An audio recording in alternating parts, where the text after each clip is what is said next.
he and the United States that actually brought about the ceasefire between India and Pakistan. India has consistently maintained it was bilaterally arrived at.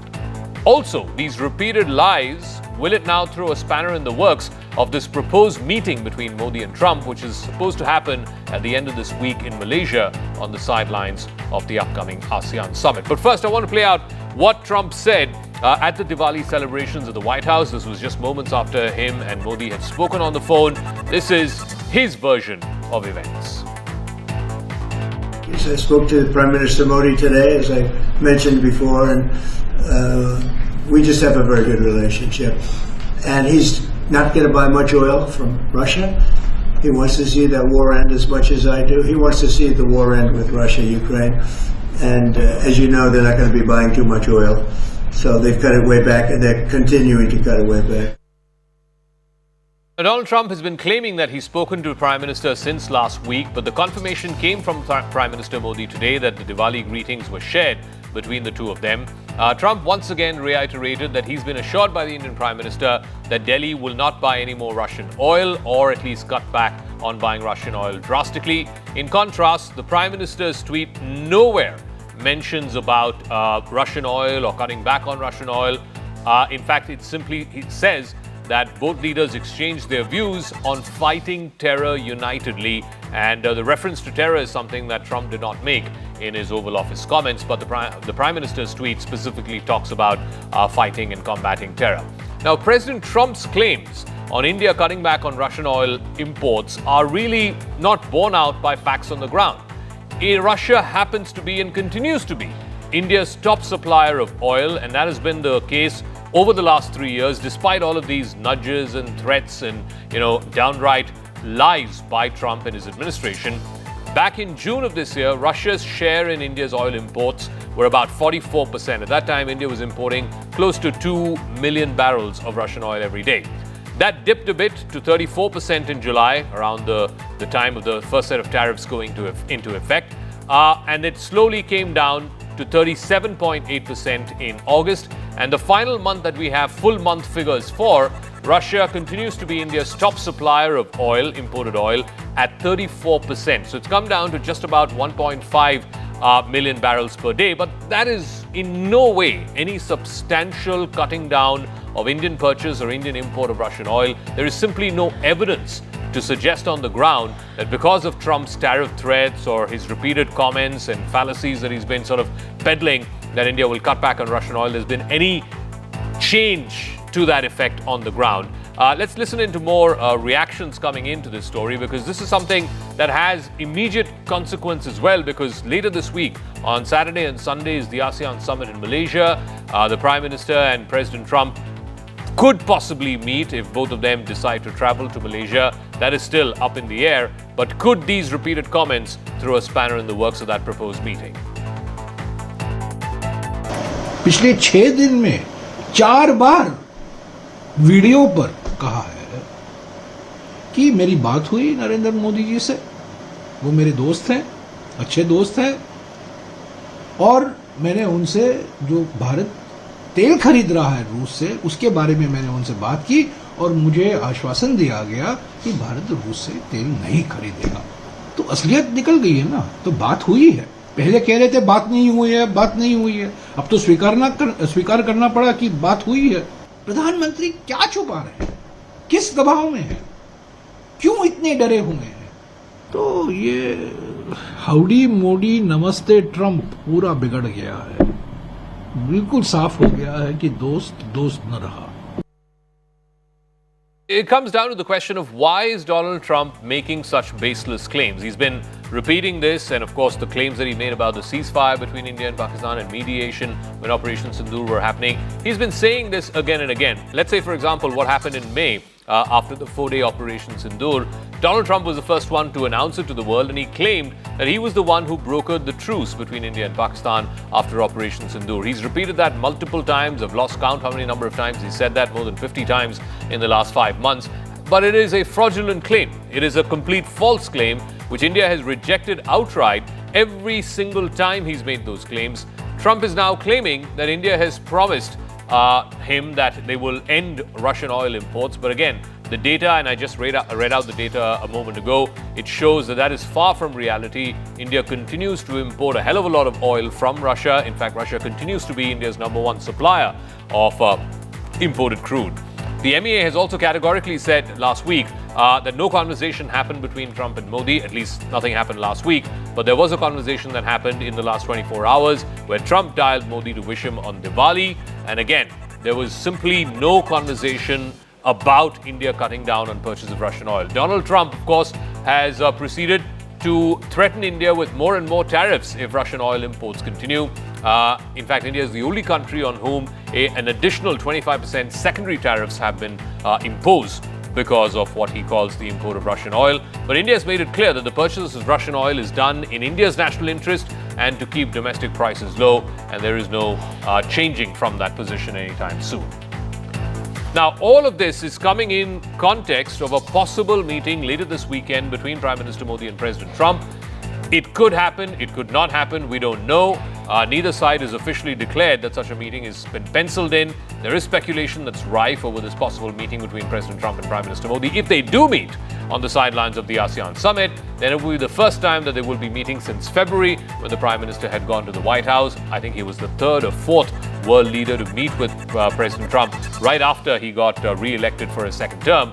Would this now lay to rest all of these claims that Donald Trump has been making? And mind you, all of this is also coming as trade negotiators have been reaching what they believe is the final stages of hammering out an interim trade arrangement between Washington and Delhi. They say they're very much within reach of a trade arrangement or a trade agreement. It's only now up to both the principals to sign off. So will this meeting happen at all? Siddhant Mishra, my colleague, breaks it down for you. Prime Minister Narendra Modi and US President Donald Trump could likely to meet on the sidelines of the ASEAN and East Asia summits later this week, with trade expected to dominate the agenda. The potential meeting comes amid renewed momentum in India-US trade negotiations as both sides work towards finalizing the first tranche of a bilateral trade agreement, BTA, by the end of November. Trump, speaking to reporters in Washington, confirmed he had spoken to Prime Minister Modi, saying the two leaders were working on a great deal with India. The US President has repeatedly hinted that New Delhi may gradually scale down Russian oil imports as part of the broader understanding being worked out between the two countries. Now, an Indian team of negotiators led by Commerce Secretary Rajesh Agarwal also concluded a visit to Washington last week, which was also aimed at accelerating the pace of talks and closing out pending issues with the United States as far as trade agreement is concerned. All right, I want to go across to Ambassador Arun Singh. He's former Indian ambassador to the United States. Ambassador, first things first, I just laid out the data and why, Trump has been going on and on about India assuring him that they will cut back on Russian oil. Why does he continue to repeat this lie? Well, it's been proven that historically, President Trump has not really been conditioned by facts in any articulation of position or policy that he has done. And that's not something new.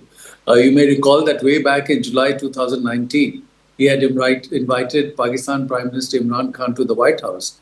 And there, in response to a planted question, he said that he was ready to mediate on Kashmir and that the Indian Prime Minister had asked him to mediate on Kashmir, which was completely not true. And the Indian Foreign Minister had to make a statement in Parliament that there's no truth to what the President has said. And then recently, if you saw when he was meeting the leaders of European countries, he told them that President Putin had told him that just because of him, he's ready to do a peace agreement between Russia and Ukraine. And again, that has been belied by facts. So I think we just have to watch that if he's saying something which need not necessarily be true, how does it work for him politically? And so that's really what needs to be observed. And I think what has happened is that sometime back, the US administration had come out with very negative pronouncements related to India. The president had said India is a dread economy, will go down with the Russian economy. And then some of his advisors like Pete Navarro, Scott Bessent spoke about India being a laundromat, funding the Russian war machine. Then they realized that what they were doing was creating very negative sentiment in India regarding the United States and regarding the United States-India relationship. And they felt that that didn't work for them. So they have now changed the tone and they are speaking more positively about the relationship, about the personal equation with the Prime Minister. But at the same time, the fact is that the tariffs have not been brought down, be it the tariffs related to Russian purchases, oil purchases, or the tariffs related to the trade agreement that has not yet been finalized. So those remain in place. So I think at the moment he's just trying to soften the tone related to India, hoping that the negative sentiment in India related to President Trump himself, related to US, related to US-India relationship, that is arrested. So that's happening for now. And India has made it clear that anything that it does related to purchases of oil from Russia will be done by India based on its assessment of its own interests. It is looking at diversifying its sources, looking at the spot market prices, and it will see what it works for India. But tell me, Ambassador, I mean, all of this is coming in the expectation that there will be a meeting between President Trump and Prime Minister Modi later this week in ASEAN on the sidelines of the ASEAN summit in Kuala Lumpur. Will such a meeting happen at all? And all of these comments that Trump has been making, and India is saying that there is no assurance that's been given to cut Russian oil, will this sort of throw a spanner in the works of that possible meeting? So, first I'd say that I have yet to see a formal announcement from the Indian side about the Prime Minister's visit to Malaysia. So let's wait for that and any formal announcement about meeting with President Trump, because we should get into speculation only after that. There's been said that President Trump is certainly going to Malaysia. But I haven't seen a formal announcement for the Indian side. So let's wait for that and then we'll see how that plays out. So the other thing I think we should keep in mind is that President Trump has already announced that he'll be meeting President Xi at the APEC summit. Yeah. And as I see, there is heavy effort and focus in the US administration to get a deal done with China, because that is having a big impact on the US consumer, prices in the US. Chinese have shown countervailing power by the export controls they have brought in on magnets and rare earths. So there is a lot of focus to see if they can get that trade deal done with China. So the question would be whether the US administration has a bandwidth at the moment to do two major agreements virtually at the same time. Again, it's something that needs watching. So let's wait and see how this dynamic So in your assessment, do you reckon that the China-US trade deal may perhaps happen before the US-India trade deal will happen? And you can never be sure. The administration goes back and forth. Yeah. You can never be sure what will happen first. But at the moment, certainly there is, as I can see, a lot of focus to see if they can get something done with China. But at the same time, as you also mentioned, the negotiations with the Indian side have been carrying on. And recently, the Indian Commerce Secretary, according to reports, had gone to the US for in-person discussions. So we need to wait and see how this dynamic plays out, whether they have the bandwidth to do both, which is the one they feel they can do faster, which works for them politically, given some of the in fact, you are seeing in the red states in the US, there's very negative sentiment related to the fact that China has stopped buying soybean from the US. And these are the areas that are very major constituency for the US government. And US government is now trying to make funds available to the soybean and other farmers in these states. So there is a certain pressure on the US system related to the challenge they have with China. So how they work out their political compulsion, at the moment one can only say that that's something we need to watch. And as it plays out, derive our conclusions from there. All right, Ambassador Arun Singh, we'll leave it at that. Thank you very much for joining us with your thoughts and perspective into these comments that have been made by Donald Trump. He says, don't take it too seriously, don't take it literally, but at the same time, pay attention to if there are any fallacies or inaccuracies and respond to them without coming across, of course, as trying to undermine or insult the US president. Of course, the meeting between Prime Minister and the President, we will know when it's formally announced by the Indian side. Meanwhile, let's shift focus to the national capital, where year after year, Delhi has been grabbing the attention over the Diwali holidays over the deterioration of air quality, and this year is no different. The national capital woke up on Tuesday morning breathing arguably the most polluted air of any major city in the world. Delhi recorded its worst post-Diwali air quality in the last 4 years, with the air quality index in the very poor category. There was no discernible change today, which is Wednesday, either, and this is despite a 77% plunge in stubble burning incidents this October because of unprecedented floods that we saw back in September, both in Punjab and in Haryana. So here's what the air quality index in the last 5 days has been in and around the National Capital Region. Now, this is the window in which the Supreme Court had allowed the bursting of green crackers. It's a different matter that no one was really sort of regulating, monitoring, or paying attention to whether all these crackers were green crackers in the first place. But leave that aside. On the 18th of October, the first day that window came in, the average AQI in Delhi was 268. It was in the poor category. It increased from there on. 24 hours later, it went up to 296. And even before we got into proper Diwali season, the AQI stood at 345. And yesterday, the day after Diwali, it increased marginally to 351.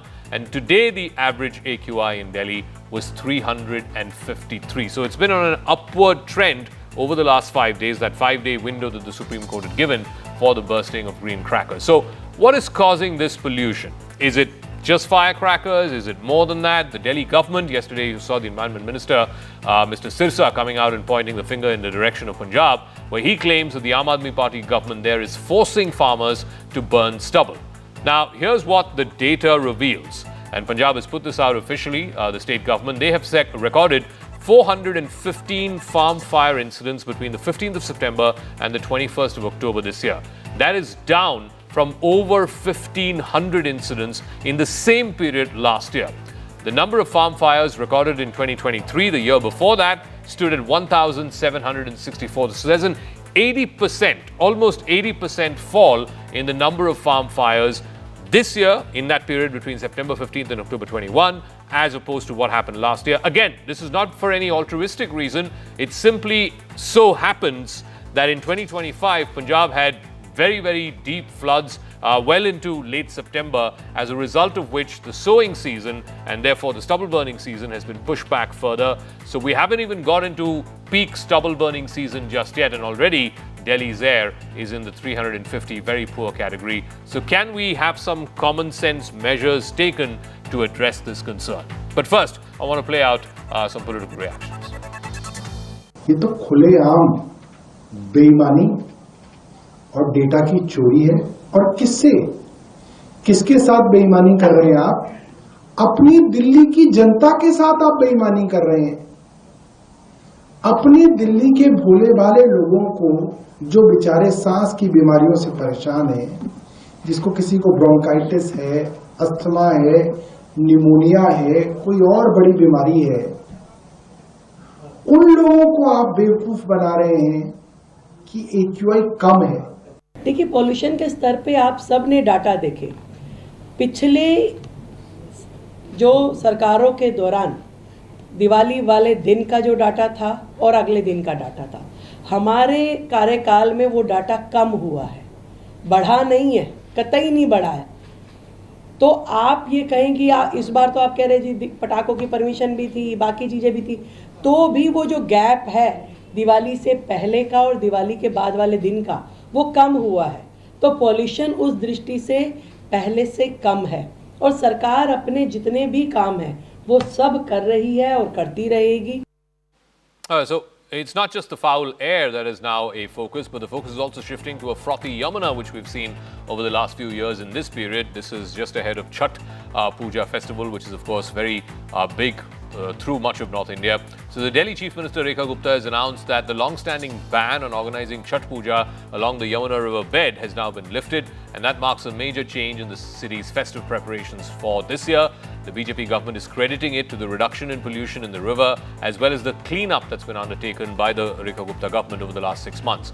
The BJP has been pointing to the river showing far less froth compared to previous years. The Delhi Chief Minister has also assured that water quality has improved and that there is no froth formation expected during the Chhath celebrations. The BJP claims this is an improvement as a result of continuous desilting and the revival of modern sewage treatment plants and the tapping of drains across Delhi. But the Aam Aadmi Party has put out its own proof of no clean Yamuna on social media. There are videos of froth flowing across the river bank, which were posted by AAP leaders to counter the claim by the BJP-led government. Here's what CNN News 18's reality check revealed earlier this morning. The celebrations of Diwali out here in the national capital are still mired in politics, but now all eyes are on the celebrations of the holy festival of Chhath. Year in and year out, we have seen that how the ghats of the national capital, specifically during the time of Chhath Puja, get frothed and there is a lot of foam, toxic foam that gets collected. This time around, it seems like that the government is already taking proactive measures and is trying to make sure that the froth that has been a big political issue over here in the national capital for the past 3 to 4 years, that can be doused down as quickly as possible. In these visuals, you can see that the amount of froth that gathers over here has significantly reduced. One of the main reasons for that is the chemicals that are being sprayed over here by the civil defense volunteers and by the workers of the MCD. You can see in these visuals that these motorboats are just doing rounds over here that are actually spraying these chemicals to make sure that the froth that gets collected over here, that can actually be doused down. All right, let's go straight across for a face-off on this. Sanju Verma, national spokesperson of the BJP, joining us. Anmol Pawar is spokesperson of the Aam Aadmi Party. Sanju, I mean, the science is there, the data is there. It's clear that this year, much like the years before, the level of pollution before Diwali and after Diwali has gone up and gone up significantly. And we're not even in peak winter yet. We're not even in peak stubble burning season yet. And already the air is foul and polluted. What does the Delhi administration, what does the BJP have to say about it? You know, Zakka, first and foremost, let's get one thing very clear. Diwali has very little to do with the air quality becoming poor between the periods of October right up till December. Because during winter season, there is the Kharif crop harvesting which happens in both the states of Punjab and Haryana. And the winter season coincides with festive season for Hindus. The winter season coincides with the Kharif crop harvest, which leads to stubble burning, and that stubble burning carried by northwesterly winds from Punjab reach Delhi, leading to a severe drop in the quality of air. That's point number one. And point number two, let's get data, because I say that data largely never lies. Stubble burning accounts for 20%, vehicular pollution for 29%, industrial emissions for 23%, construction dust for 17% of the overall pollution in Delhi and adjoining areas, which means, Zakka, 89% of the pollution that you see or the quality of air being poor that you see between the periods of October to December has to do with all these factors that I spoke of, and not necessarily Diwali, which has come under the scanner, and the festival of Hindus, which is being abused by so-called less liberal. But tell me, ma'am, you know, here's the data for 2025. This is official Punjab government data that's been released today. They are saying in the period between September 15th and October 21, that's a little over a month, the number of farm fire incidents in Punjab has come down to 415. The previous year, the same period between September 15 and October 21, it was 1,510. So there was a threefold increase or threefold drop from last year to this year. And they're saying that that's a 73%, 73.2% reduction in the number of farm fires. Again, not because of any altruistic reasons, but because the farmers haven't got to the paddy harvest, the paddy sowing season yet, and will probably hit there in a week or 10 days. But in this period, it's clear that stubble burning has fallen 70%. So why then is Delhi's air polluted? You know, Zakka, the data that you have read out is basically from the 15th of September till 21st of September, which I also have at my disposal. Now, let's look at the broader picture. Let's not just pick 15 days or 10 days in a month.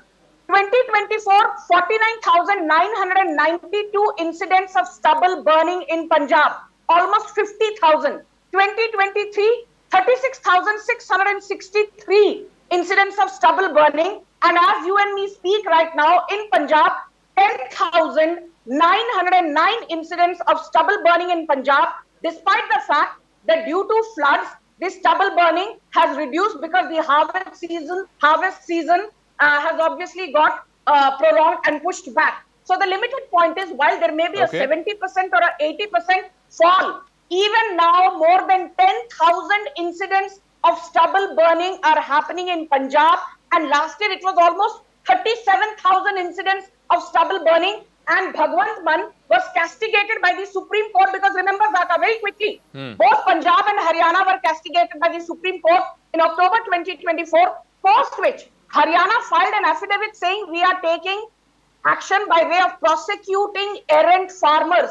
And then the Supreme Court asked Punjab, when the Haryana government has decided to prosecute, why is the Bhagwant Mann dispensation not prosecuting errant farmers who continue to burn stubble? Anmol Power, I mean, the law is there. There is a law which includes, imprisonment and a hefty fine to all those farmers who are caught burning stubble. Sanju Verma is also contending that, the data is wrong and there are 10,000 fires in Punjab right now. What do you have to say to that? I mean, it's not just about crackers. I mean, crackers are just for one day. But what about the rest of the season? Effectively, Delhi has foul air all the way from October through to January. In the next 2 minutes, Zakka, I'll prove that the BJP leaders are hypocrites and liars of the first order. When the Delhi was facing extreme severe pollution and people were struggling to breathe, the BJP government was busy in fudging and manipulating AQI data. When there was a visibility of just 20 meters due to pollution in Safdarjung area, the government record showed that there was moderate AQI of 300, whereas the independent apps and devices, they showed an AQI of 2000. Here's one of the proof that there was an AQI of 1768 in Narayana area of Delhi. Secondly, all the monitoring stations, there were 4 monitoring stations by the government, DPCC, IITM, IMD and CPCB. They were systematically turned off and disabled to give a false sense of security to the people of Delhi. Sanju Verma ji just now said that stubble burning contributes 20% of the pollution in Delhi. Here's the affidavit filed by the central government, by the BJP-led central government before the Honorable Supreme Court, 140-page affidavit, wherein 13th paragraph states that PM 2.5 contributes only 4% in winters and PM 10 contributes only 4% in winters. Secondly, last year we saw that how the central government agencies like Indian Agriculture Research Institute, Central Pollution Control Board and NASA itself stated that in the last 3 years Punjab government had done a wonderful job and they have reduced stubble burning incidents by more than 75%. Mr. Sirsa says that farmers are being asked to cover their faces and go and burn stubble. They're also saying that NASA satellites, they've been advised to burn stubble during the night because the satellites can't pick it up and so on and so forth. He's lying. Okay, tell me one thing by any logic, that if there was stubble burning more than 10,000 incidents, then why is it that Punjab's AQI was 156 on the night of Diwali? Secondly, here's the latest data. UP-MP emerged as the new stubble burning hotspots. Only 39 incidents in Punjab. This is from 1st October till 14th October. And the top scientists of our country, they have very categorically stated, and the Punjab government itself stated on record, that from 15th September till 21st October, in 2022, there were 3,000 incidents. In 2023, 1,700. 2024, 1,500. And 2025, only 415 incidents. No. The reason for the drastic fall is not. The drastic fall has nothing to do with lack of stubble burning. It's only that the sowing season has been pushed back by 2 weeks. But Sanju Verma, I think the BJP needs to concede. One second. Sanju Verma, the BJP needs to concede that this was a year where we could have had much better air because Diwali came early, it's warmer, and when it is warmer, the particulate matter does not get suspended, in the middle layer of the atmosphere. This was a year that we could have had great air, and yet Delhiites are struggling with 350 and 400 AQI. Zakka, I will just give you some data and I will come to your specific question. Please don't shout, Anmol. I did not heckle you. Show some decency. Thank you. Zakka, I want to say something. The day after Diwali and even the day before that, the average was computed for Punjab. Your audience needs to listen to the truth in 5 seconds because I will not have somebody barraging your audience with wrong data. Kapurthala in Punjab, the AQI was 1153. Jalandhar, the AQI was 1061. Ludhiana, the AQI was 898. and Amritsar, the AQI was 921. So the Aam Aadmi Party panelist either does not know the full form of AQI or he's hallucinating and living in La La Land, throwing wrong data at your audience. But I have to say this to you. BJP came back to power in Delhi after 27 long years. I'm not saying we should not be accountable. Please have a gun to our head. We need to be accountable. But in the last 7 months, a whole lot has been done. And I'll tell you very quickly, the 25-point strategy of Rekha Gupta, the Chief Minister, and Delhi BJP is controlling the sources of pollution, which means dust pollution, vehicular pollution, construction waste, solid waste, industrial emissions, so on and so forth. But quickly, I will tell you this.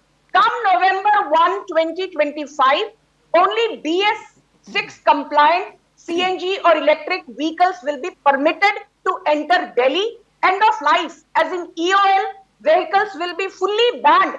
And this will be enforced via ANPR, Automatic Number Plate Recognition Mechanism. Okay. And Zakka, you'll be happy to know that we are rolling out 5,000 electric buses. I wish that we will have 10,000 electric buses in the next we will 2 come back years again on to November curb 1 transport pollution. because I have a feeling that on November 1, the air quality is going to get far worse than what it is right now. I want to thank both Sanju Verma and Anmol Pawar for joining us. We'll see. Again, it seems to be stuck in this political blame game between the AAP and the BJP. Hopefully, we will have better air quality because of the changed climate and because of the changed calendar. We will see. We will see if it gets better before it gets any worse. But I want to move on from Delhi to Karnataka, where there's a massive power tussle that's been going on between the Chief Minister and the Deputy Chief Minister. There's nothing new in that. As we approach the 2.5-year anniversary of the Siddaramaiah government, which is supposedly where this leadership transition was supposed to happen, the clamour for DK Shivkumar to take on the mantle, it's been going on for a number of months now, from many quarters. A couple of MLAs of the Congress have said it openly. They've been pulled up by the High Command.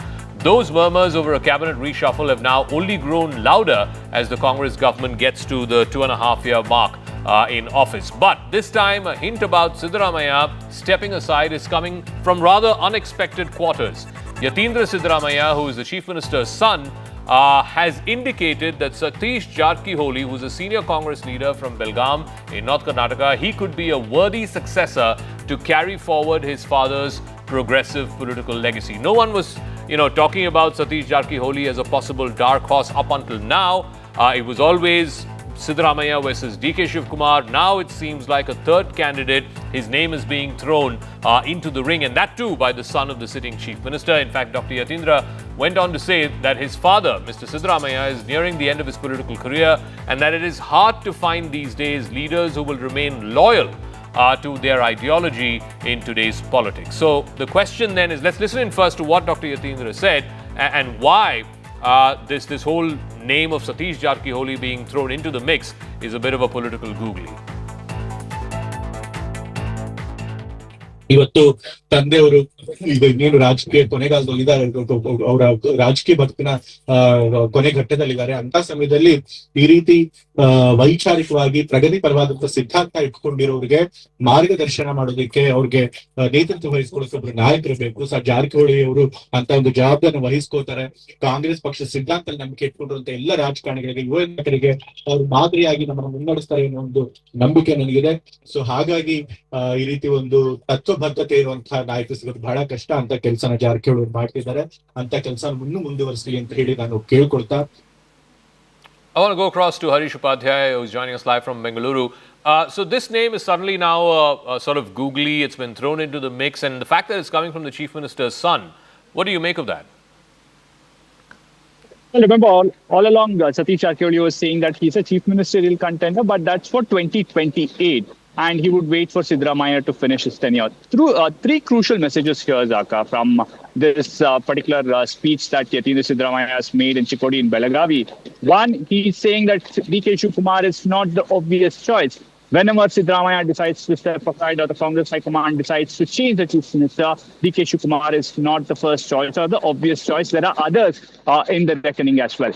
The second crucial point he's making is about the ideology.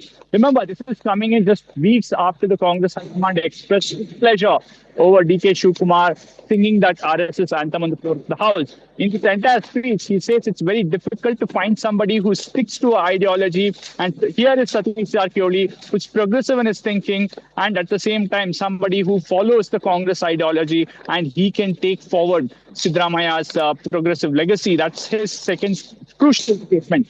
The third one that obviously we'll have to look at is the timing.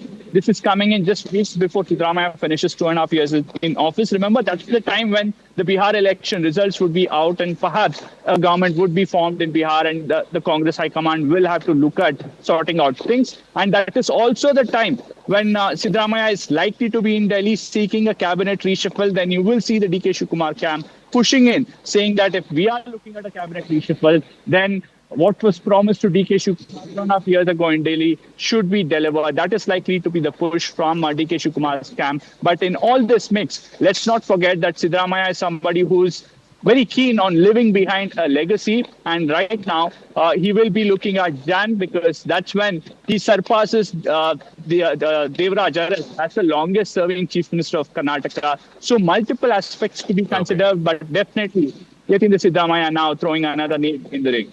Okay, we'll leave it at that, Harish. We'll see how this plays out. This succession battle likely to intensify in the next few months.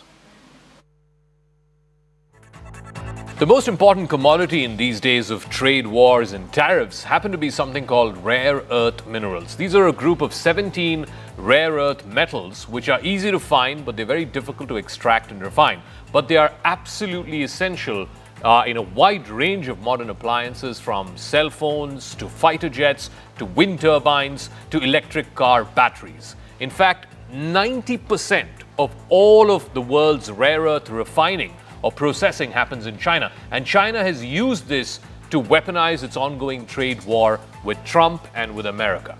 So the only way out of this for the world is to diversify beyond China when it comes to rare earth supply chains. This week, America and Australia signed a major rare earths deal which could potentially be a game changer. I explain the significance of it. And Australians love America, and I think Americans kind of like Australia too. Sure, we do. And as we go forward, I think that today will be seen as a really significant day in our relationship. So I thank you very much, Mr. President. Australian Prime Minister Anthony Albanese became the latest leader to use critical minerals as a fast track into US President Donald Trump's good offices. Albanese was hosted at the White House this week by Trump, and they both signed a landmark rare earths deal during his visit to Washington. This deal will give the United States greater access to Australia's critical minerals reserve. As part of the deal, the two countries will jointly invest about $3 billion in critical mineral projects over the next 6 months. Their hope is to unearth minerals worth to be estimated $50 billion, according to a statement put out by the White House. The Pentagon will also invest in an advanced refinery in Western Australia to mine the mineral gallium. Now, in positioning Australia as a reliable supplier of rare earth minerals, Albanese is trying to give Trump options outside of China. Albanese was using this to gain leverage in the ongoing trade talks as well as a defense partnership. But his attempt was also to remind Trump of the value of close allies like Australia in countering China's influence and China's stranglehold on the world's rare earths. We are discussing critical minerals and rare earths, and we're going to be signing an agreement that's been negotiated over a period of 4 or 5 months. And it was sort of good timing that we got it done just in time for the visit. And we worked together very much on rare earths, critical minerals, and lots of other things. And we've had a very good relationship. We've been working on that for quite a while. In about a year from now, we'll have so much critical mineral and rare earths that you won't know what to do with them. They'll be worth about $2. But in the meantime, we're working with Australia and other countries. They're working with us too. But other countries also on that. But we're really working on anything having to do with military protection, military ships, vehicles, guns, ammunition, everything, the whole thing. Rare earth metals, which are predominantly mined and processed in China, are vital to a wide array of modern industries. They're essential in everything from semiconductors to electric cars, fighter jets, and submarines. But the cost and the environmental degradation of mining and processing rare earths has made it challenging for other countries to gain a foothold. And that is where Australia scores. Australia has figured in previous instances of China exerting its hold over the rare earth industry. Back in 2010, Beijing cut off supplies to Japan over a territorial dispute. Tokyo, in turn, invested heavily in an Australian mining company to secure an alternative source and reduce its dependence on Chinese supply. That was a timely lesson for Australia as well as other countries in the region. In seeking to help the United States deal with China's chokehold on rare earths, Australia pressed on other points of contention: a renewed commitment to a nuclear submarine pact known as AUKUS, relief from a 50% tariff on steel and aluminium exports, both of which Australia exports heavily, and also leeway from Trump's demand to increase defense spending. Australia's primary geopolitical dilemma is this: it has a very close defense partnership with the United States, and at the same time, it has massive economic reliance on China, which accounts for a third of Australia's exports. And on defence, we've already had a discussion about taking it to the next level. Our defence and security partnership with AUKUS is so important for us, and I thank you for the support that the administration are giving as well. Not surprisingly, Trump appeared to commit on the nuclear submarine pact known as AUKUS. The administration had raised doubts over the future of this deal back in June when the Pentagon announced that it was reviewing the agreement. Australia sees the acquisition of nuclear submarines as crucial to its national security as China has appeared more aggressive in this region. AUKUS would help Australia get access to nuclear submarine technology from America and Britain, which could be a game changer in the contested waters of the South China Sea. Critical minerals and rare earths have underpinned several of Trump's foreign policy moves in his second term, whether it is negotiating peace deals, whether it is issuing tariff threats, and it's easy to see why. The rare earths, which are about 17 critical minerals, are indispensable raw materials in many advanced military technologies, including missiles and fighter jets. The problem is that China accounts for the vast majority of rare earths and critical mineral production. It's a stranglehold that China has been increasingly willing to weaponize in its trade negotiations with America. President Trump and President Xi Jinping, China's top leader, are expected to meet soon for talks that are likely to include many of their trade disputes. China restricted rare earth exports to the United States first time in April in response to Trump's tariffs. And now again, earlier this month in October, Beijing restricted the exports of rare earth magnets to Europe while demanding relief from European tariffs on electric cars that are exported from China. Earlier this month, the Chinese Commerce Ministry introduced strict new foreign rules where foreign companies have to intimate and take the permission of the Chinese government even if 0.1% of any of their products contain rare earths that are mined or processed in China. This infuriated Trump, who threatened a straight-up 100% tariff on China starting November 1. But in recent days, he has pulled back a bit, wanting not to derail a possible meeting with Xi Jinping on the sidelines of the APEC summit later this month. I want to be good to China. I love my relationship with President Xi. We have a great relationship. I believe after we leave South Korea, we'll be there together. We thought that would be a good place to meet. And we're going to be meeting. I'll be in Malaysia, I'll be in Japan, I'll be in a couple of others. We'll be sort of doing a little bit of a tour. I've been invited to go to China, and I'll be doing that sometime fairly early next year. But China is not letting up. Chinese government inspectors this summer ordered all their factories in the rare earth industry not to transfer any manufacturing equipment out of the country. Many rare earth industry technicians in China have been asked to surrender their passports to prevent them from leaving the country. For the past one whole year, China has been gathering information on how companies around the world use rare earths. Since last October, Chinese exporters have also been asked to provide with detailed tracings of how shipments are used in Western supply chains. The United States has been aware of its vulnerability on rare earth metals since 2010, when China imposed a 2-month embargo on rare earth exports to Japan.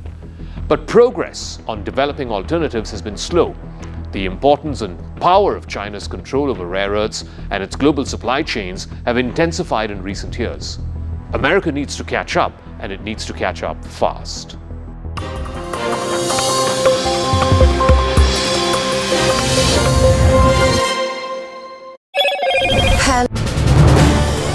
This is News 18 Network.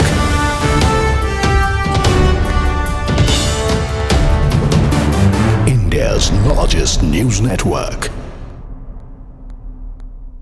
Mobilization strategy. They are replicating ISIS's famous Al-Qansah brigade. This marks a significant shift in the terror group's tactics. It turns inwards to build an ideologically rigid and digitally enabled female jihad network. That's what we're now learning from our sources. They're under the cover of religious education. They're now trying to recruit women to carry out terror attacks, carry out terror tasks. Under the leadership of Masood Azhar's sisters is this new women jihadi wing that seems to have now been launched by the Jaish-e-Mohammed.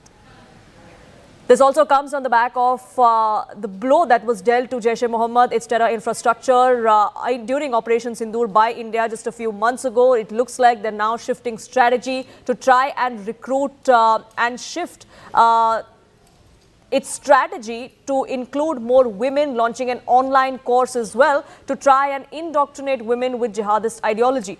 Akanksha, my colleague, now joins us, getting us more details. What more can you tell us, Akanksha? Right, these are inputs shared by our securities editor, Mr. Manoj Gupta.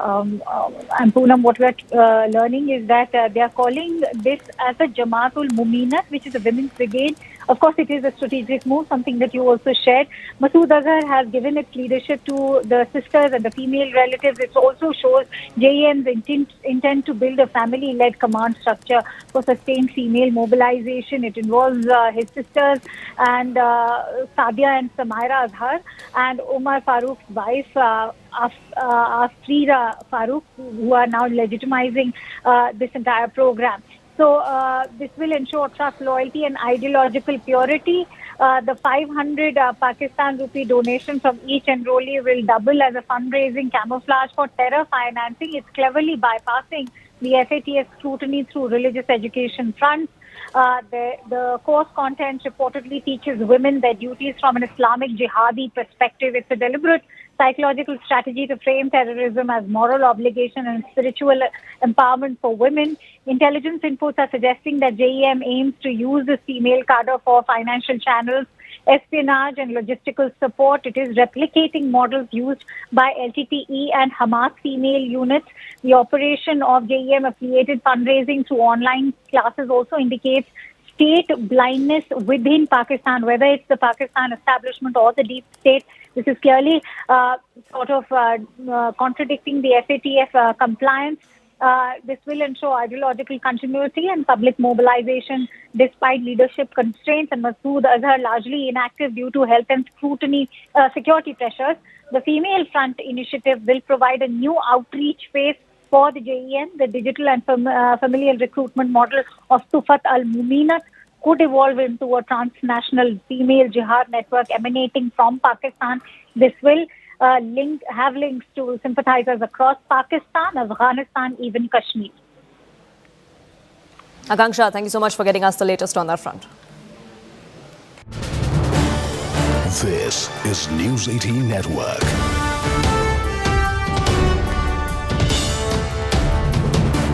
India's largest news network.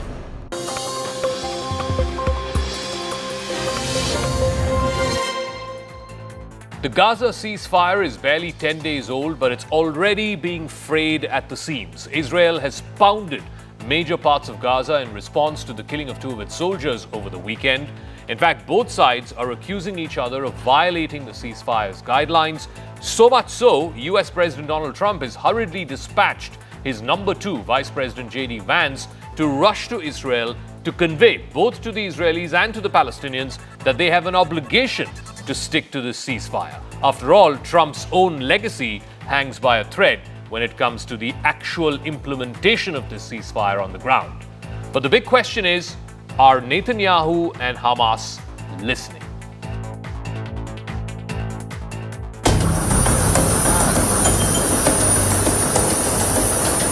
US Vice President J.D. Vance is on a 3-day visit to Israel just a week after his boss, President Donald Trump, was there after brokering a historic ceasefire between Israel and Hamas to end the more than 2 years of the Gaza war. Vance met with Israeli Prime Minister Benjamin Netanyahu and impressed upon him the need to preserve the guidelines of the ceasefire and also for both parties to adhere to the ceasefire conditions. There are concerns in the Trump White House that Netanyahu may not stay the course on the ceasefire as the firings and the killings have already begun, and that could bury what is already a fragile ceasefire. Hence, J.D. Vance was dispatched hurriedly in what seems like a damage control mission. There is this weird attitude I've sensed in the American media, in the Western media, where there's almost this desire to root for failure, that every time something bad happens, that every time that there's an act of violence, there's this inclination to say, oh, this is the end of the ceasefire, this is the end of the peace plan. It's not the end. It is, in fact, exactly how this is going to have to happen when you have people who hate each other, who have been fighting against each other for a very long time. We are doing very well. We are in a very good place. We're going to have to keep working on it, but I think we have the team to do exactly that. Israel and Hamas agreed earlier this month to a truce in their 2-year war based on parts of a 20-point plan outlined by President Trump. Then on the 13th of October, the Palestinian terror group Hamas handed over the 20 living Israeli hostages that it was still holding in Gaza on the same day that Trump arrived there and brokered the ceasefire. In return, Israel released nearly 2,000 Palestinian prisoners. Though barely 10 days old, the ceasefire is already under strain as Vance began his trip to Israel. In fact, Vance is scheduled to meet Netanyahu as well as, of course, other leaders of the Israeli government and meet with members of the Israeli parliament. His visit is expected to last until Thursday. But analysts say that the visit was intended to send a warning signal both to Israel and to Hamas not to undermine the truce. For now, both Israel and Hamas say they are committed to the ceasefire despite there being repeated flare-ups of violence in the last few days. Several Trump officials who spoke to the New York Times recently and expressed their apprehension in private that there were serious concerns within the administration that Israeli Prime Minister Benjamin Netanyahu may not keep his end of the bargain. He may end up vacating the ceasefire. Vance, in his Israel trip, was joined by Steve Witkoff, who is Trump's Middle East envoy, and by Jared Kushner, who is Trump's son-in-law, both of whom were involved in the ceasefire as well as were in Israel to monitor how the ceasefire is being kept by both sides. Both of these gentlemen were instrumental in brokering the deal alongside mediators from Egypt, Qatar and Turkey. In a speech to the Israeli parliament, Knesset, ahead of the visit by Vance, Netanyahu offered that he's going to discuss two contentious issues with Vance. נשוחח על שני דברים, בעיקר שני דברים, על האתגרים הביטחוניים שעומדים בפנינו וההזדמנויות המדיניות שעומדות בפנינו. נגבר על האתגרים, נממש את ההזדמנויות. On Sunday, Palestinian terrorists fired on Israeli soldiers in the southern Gaza city of Rafah. In the process, 2 Israeli soldiers were killed. In response, Israel launched a wave of strikes that left at least 45 Palestinians dead, according to the Gazan Health Ministry. The violence was short-lived, but analysts have warned that the truce is likely to be tested again and again before both sides move to the second phase. Israeli forces have also attacked Palestinians who said they crossed a demarcation line where Israeli military forces had withdrawn to. They also closed the Rafah border crossing in the south, which is the only border point between Gaza and Egypt. Trump and his mediators are hoping to build on the ceasefire and realize an ambitious post-war vision for Gaza.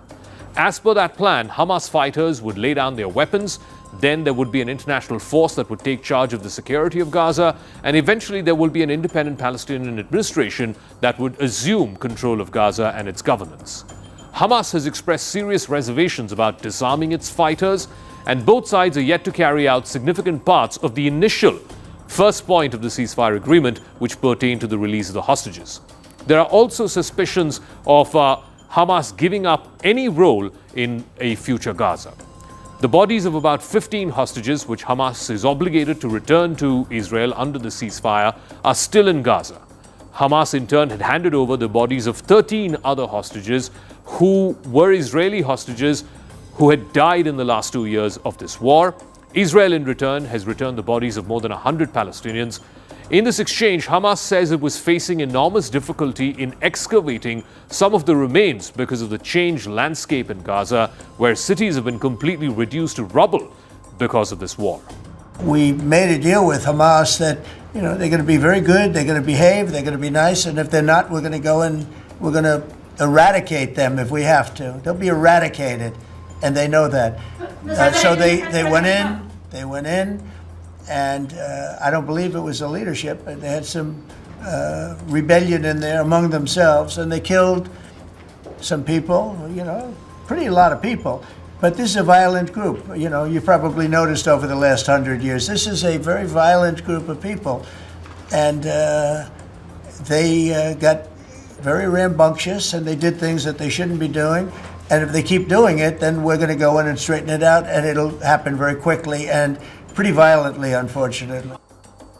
Israeli leaders, including Netanyahu, have accused Hamas of violating the deal by not immediately returning the remains of all the hostages who are dead. Israel has retaliated by keeping the Rafah crossing between Gaza and Egypt closed until further notice. The war in Gaza began with the October 7th attack 2 years ago, which killed about 1,200 Israelis and saw about 250 being taken hostage back to Gaza. All of the alive hostages have now been returned to their families. In response, Israel launched a devastating campaign in Gaza that so far killed more than 68,000 people.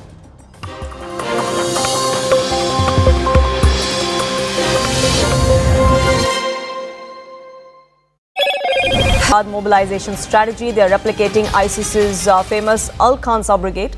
This marks a significant shift in the terror group's tactics. It turns inwards to build an ideologically rigid and digitally enabled female jihad network. That's what we're now learning from our sources. They're under the cover of religious education. They're now trying to recruit women to carry out terror attacks, carry out terror tasks. Under the leadership of Masood Azhar's sisters is this new women jihadi wing that seems to have now been launched by the Jaish-e-Mohammed. This also comes on the back of the blow that was dealt to Jaish-e-Mohammed, its terror infrastructure, during Operation Sindoor by India just a few months ago. It looks like they're now shifting strategy to try and recruit and shift its strategy to include more women, launching an online course as well to try and indoctrinate women with jihadist ideology. Akanksha, my colleague, now joins us, getting us more details. What more can you tell us, Akanksha? Right, these are inputs shared by our securities editor, Mr. Manoj Gupta and Poonam. What we are learning is that they are calling this as a Jamaatul Muminat, which is a women's brigade. Of course, it is a strategic move, something that you also shared. Masood Azhar has given its leadership to the sisters and the female relatives. It also shows JEM's intent to build a family-led command structure for sustained female mobilization. It involves his sisters and Sadia and Samaira Azhar and Omar Farouk's wife, Afrira Farouk, who are now legitimizing this entire program. So this will ensure trust, loyalty and ideological purity. The 500 Pakistan rupee donation from each enrollee will double as a fundraising camouflage for terror financing. It's cleverly bypassing the FATF scrutiny through religious education fronts. The course content reportedly teaches women their duties from an Islamic jihadi perspective. It's a deliberate psychological strategy to frame terrorism as moral obligation and spiritual empowerment for women. Intelligence inputs are suggesting that JEM aims to use this female cadre for financial channels, espionage and logistical support. It is replicating models used by LTTE and Hamas female units. The operation of JEM-affiliated fundraising through online classes also indicates state blindness within Pakistan, whether it's the Pakistan establishment or the deep state. This is clearly contradicting the FATF compliance. This will ensure ideological continuity and public mobilization despite leadership constraints and Masood Azhar largely inactive due to health and scrutiny, security pressures. The Female Front initiative will provide a new outreach phase for the JEM. The digital and familial recruitment model of Tufat al-Muminat could evolve into a transnational female jihad network emanating from Pakistan. This will have links to sympathizers across Pakistan, Afghanistan, even Kashmir. Akanksha, thank you so much for getting us the latest on that front. This is News 18 Network.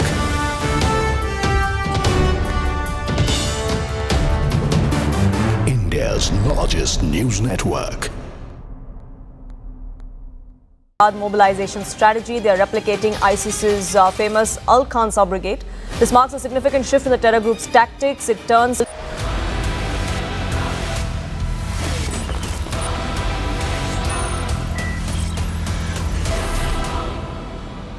Viewers, I could not be starting with a more predictable cliche. Cricket, as you know, is more than a game in India. It's a unifier, a religion in its own right. From bustling streets to village grounds, from office canteens to television screens, it bridges every imaginable, viewers, gap in our society. Caste, community and religion. To communalize this sacred space is not just petty politics, but one could say it is diabolical. Many people will call it, viewers, and there's a whole brigade of Lutyens apologist channels who will say, oh, you know, this was an absurd remark and this, that, the other. But no, viewers, this is not absurd, and I will establish how over the next 1.5 minutes. Pay attention to me. Viewers, the Congress seems to see every arena, including